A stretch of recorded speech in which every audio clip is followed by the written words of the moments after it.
नमस्कार मैत्रिणींनो, खमंगमध्ये आपले स्वागत आहे.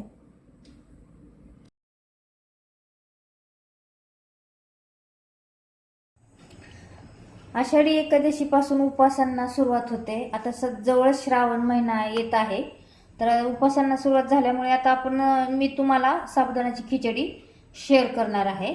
तर महाराष्ट्रीयन स्टाईल आपण साबुदाणा खिचडी बनवणार आहोत. हे 2 बाउल साबुदाणा घेतलेला आहे भिजवून. मी 5 तासासाठी साबुदाणा भिजवला होता. तुम्ही रात्रीचं भिजायला घालून सकाळी केलं तरी चालतं, किंवा सकाळी भिजायला घालून संध्याकाळी जरी केली तरी चालते. पण मी 5 तास भिजवून घेतलेला आहे. तो प्रत्येक साबुदाण्यावर असतं, काही साबुदाणा फुलतो, काही साबुदाणा चिकट होतो. तर मी हे भिजवून घेतलेलं आहे 5 तासासाठी. एक बटाटा मोठा घेतलेला आहे, असे साल काढून चिरून तुकडे करून घेतलेले आहेत. एक 3 हिरवी मिरची घेतलेली आहे मी.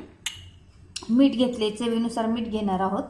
हे शुद्ध तूप आहे. तुम्ही शेंगदाणे उपवासाला आमच्याकडे तूप किंवा शेंगदाण्याचं तेल वापरतात, तर तुम्ही शेंगदाणे तेल किंवा घरचं साजूक तूप सुद्धा वापरू शकता.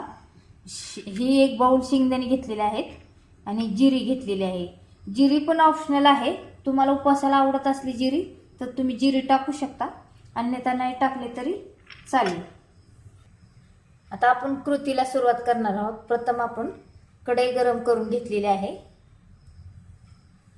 त्यामध्ये तूप घालून बटाटे चांगले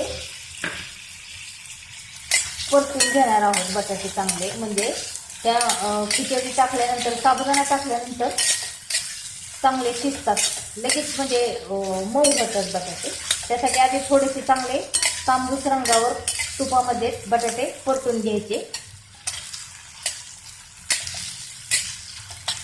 आपण बटाटे थोडेसे परतत आल्यानंतर आपण जिरे टाकणार आहोत. आता टाकले की ते बटाटे परतत तर जिरे करपून जाईल. मी तोपर्यंत शेंगदाण्याची मिक्सरला कूट करून घेते.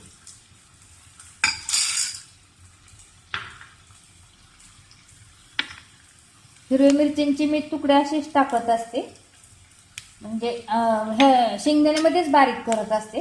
तुम्हाला जरी असं करायचे नसले तर तुम्ही चिरून सुद्धा फोडून टाकू शकता मिरची. आणि मी शेंगदाण्याचं कूट बारीक करणार आहे. तुम्हाला जर आवडत असेल मोठे शेंगदाण्याचे असे तुकडे ठेवायचे, जाडसर कूट ठेवायचा, तर ठेवलं तरी चालेल. मी हे मिळून येण्यासाठी, म्हणजे साबुदाण्याला चिकटून राहण्यासाठी मी बारीक करत असते शेंगदाण्याचं कूट. तर आपला बटाटा भाजत आलेला आहे चांगला खरपूस. आता आपण हे मिक्सरला बारीक करून घेतलेलं आहे शेंगदाणे आणि हिरवी मिरची. बारीक करायचं कारण म्हणजे कसं, आता काही जणांना आवडतं अशा दाताखाली शेंगदाणे आलेले, पण ते काय होतं, साबुदाणा वेगळा होतो आणि शेंगदाणे वेगळे होतात. मग अशी खिचडी नुसतं साबुदाणा खाल्ल्यासारखी वाटते. आणि म्हणून शेंगदाण्याचं कूट बारीक करायचा, कारण असं एक चांगलं असं त्याला साबुदाण्याचा कूट असं शेंगदाण्याचा कूट असं चिकटून राहतो. आणि मिळून येण्यासाठी मग असं चांगली छान खिचडी खायला छान वाटते, म्हणून बारीक करायचा.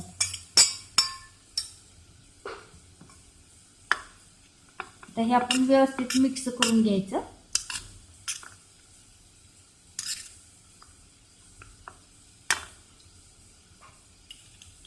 मीठ पण तुमच्या चवीनुसार तुम्ही घालू शकता. मी 1 चमचा साधारण घातलेला आहे.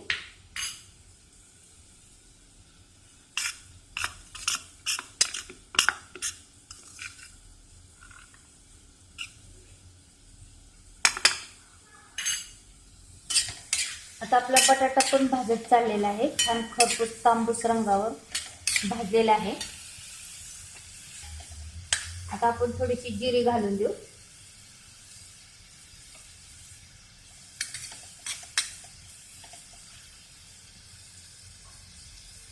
जिरी पण आपली फुललेली आहे.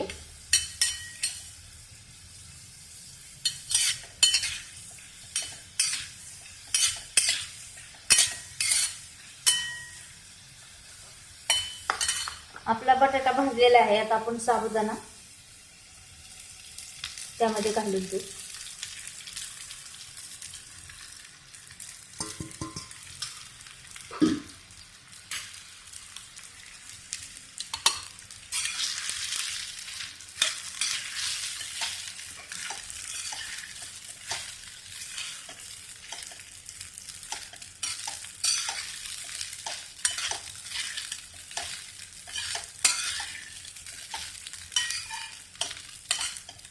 छान परतून घ्यायची. 1-2 मिनिटं आपण याच्यावर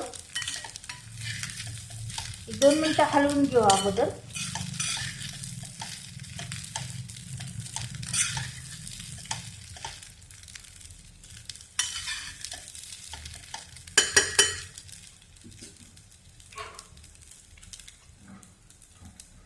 एक 2-3 मिनिटं आपण झाकण ठेवू देऊ त्याच्यावर, म्हणजे वाफेने साबुदाणा थोडा फुलेल चांगला. आता आपली खिचडी झाली का बघू आपण. ही झालेली आहे. साबुदाणा आहे ना जास्त परतायचं पण नाही, म्हणजे चांगला साबुदाणा फुलस तर काय होतं पचण्या असे जर वातड झाला असा मऊ जास्त फुगला तर मग असं पचण्यासाठी जड होतो. त्यामुळे असा अर्धा कच्चाच शिजून द्यायचा, म्हणजे मग पचण्यास सुद्धा तो हलका होतो, चावल्या पण जातो व्यवस्थित. आता आपली खिचडी झालेली आहे, तर आपण आता प्लेटमध्ये काढून घेऊ.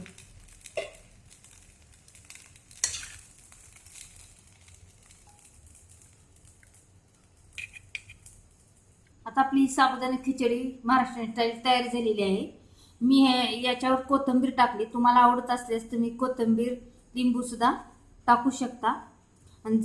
आणि माझी साबुदाणा वड्याची पण रेसिपी आहे, ती मी लिंक जोडलेली आहे, ती तुम्ही पाहू शकता. जर ही रेसिपी महाराष्ट्रीयन स्टाईल साबुदाणा खिचडीची तुम्हाला आवडली असल्यास लाईक करा, शेअर करा, सबस्क्राईब करा. धन्यवाद.